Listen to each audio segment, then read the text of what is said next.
Siamo con i Radicanto. Allora, siete tra i 16 finalisti di Musicultura. Impressioni, sensazioni? Allora, è elettrizzante perché vabbè, abbiamo seguito le varie fasi, c'è stata un'accoglienza molto bella, molto informale se vogliamo, ci è piaciuta molto, per cui ci siamo trovati subito a nostro agio. Stasera poi c'è questo, diciamo, numero spropositato di persone che seguono, in un paese così piccolo come Camerino non te lo aspetti, no? Che sia così seguito dai ragazzi, dalla gente. Sicuramente le impressioni sono molto molto belle, positive. E il testo che presentate è Cedo il passo. Qualcosa sul testo e sulla canzone? Siccome l'ha scritta Giuseppe, facciamo parlare l'autore direttamente, che mi sembra buona come cosa. Bene, è una canzone antieroica, una canzone che parla del quotidiano, che sviluppa una tematica che tutti quanti viviamo, no? L'idea di dover affrontare una quotidianità, una socialità che spesso ti travolge, che spesso non ti dà il tempo di trovare il tempo per te stesso. Però è una canzone positiva, una canzone che comunque tende a stimolarci, no? Tende a proporci una possibilità di pensiero, di riflessione e quindi di azione. Grazie. Siamo con Pilar. Pilar, sei fra i 16 finalisti di Musicultura. Sensazioni, impressioni, te l'aspettavi? Si dice sempre no, per cui dico no, Carmela, no. E sensazioni, era molto buono il vino che ci hanno offerto fuori. Magari qualche altra tartina sarebbe andata meglio. L'atmosfera mi sembra molto molto divertente. E quindi sono molto contenta perché era prima in scaletta e mi hanno messo quinta. È già una grossa conquista perché insomma rompere il ghiaccio va bene, però sempre no, perché anche l'altra volta ero prima, per cui insomma. Quindi sono molto molto contenta, devo dire, anche della conferenza stampa mi è piaciuto molto quello che si è detto. Bello, ossigeno. Grazie. Siamo qui con Momo. Momo, sei fra i 16 finalisti di Musicultura. Sei contenta, impressioni su questa... Sono molto felice e soddisfatta, cioè, di essere tra i 16 finalisti. E la canzone che tu porti è La Madonna di Pompei. Com'è nata questa canzone?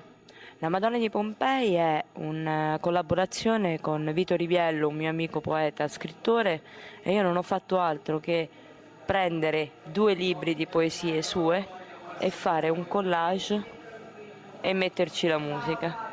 Grazie. Siamo con Marco Fontana. Marco, sei fra i 16 finalisti di Musicultura. L'anno scorso fra gli 8. Sensazioni, emozioni?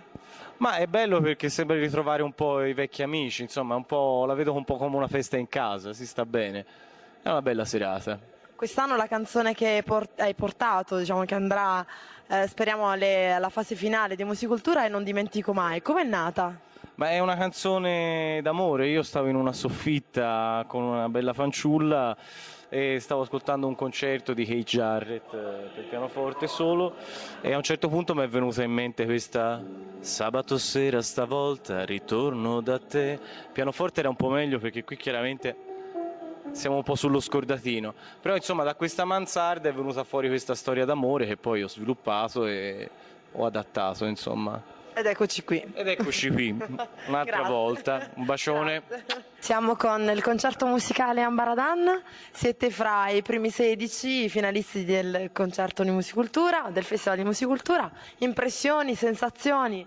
Ma una grandissima soddisfazione per essere arrivati tra i 16 chiaramente, siamo felicissimi, quindi speriamo che questo bel viaggio continui.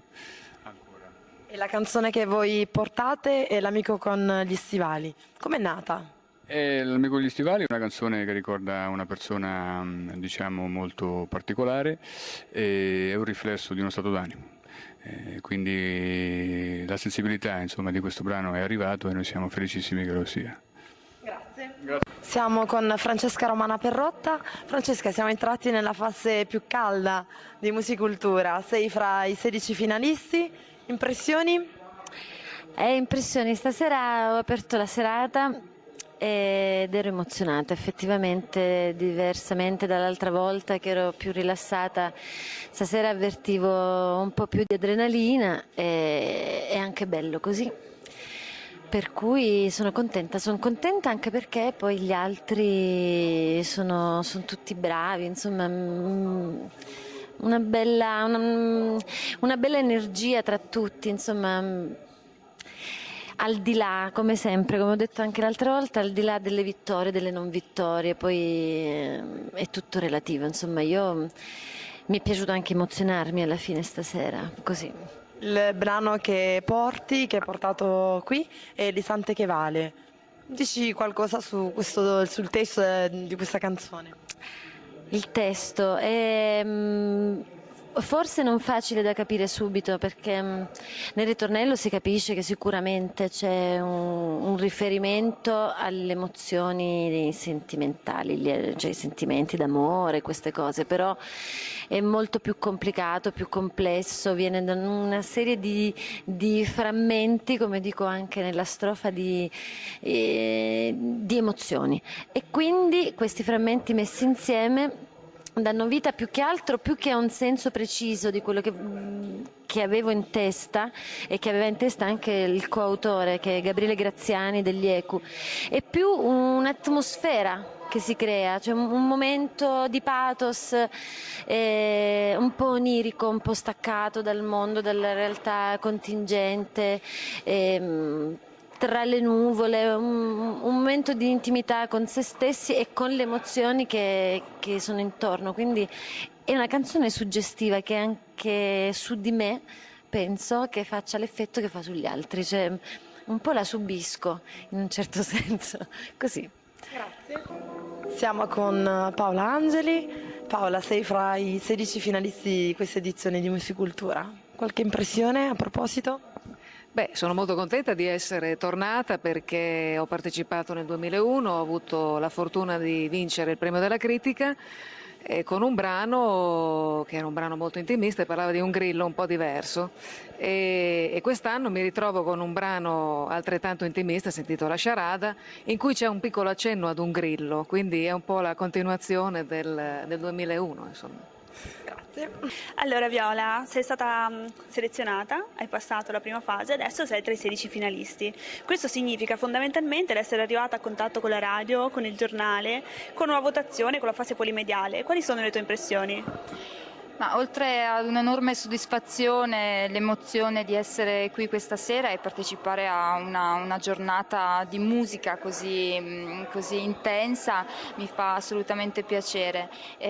Da questo festival mi aspetto, insomma, sicuramente una vetrina per farsi vedere, e poi insomma, che magari la possibilità e la soddisfazione ancora più grande nell'andare avanti magari. Grazie mille.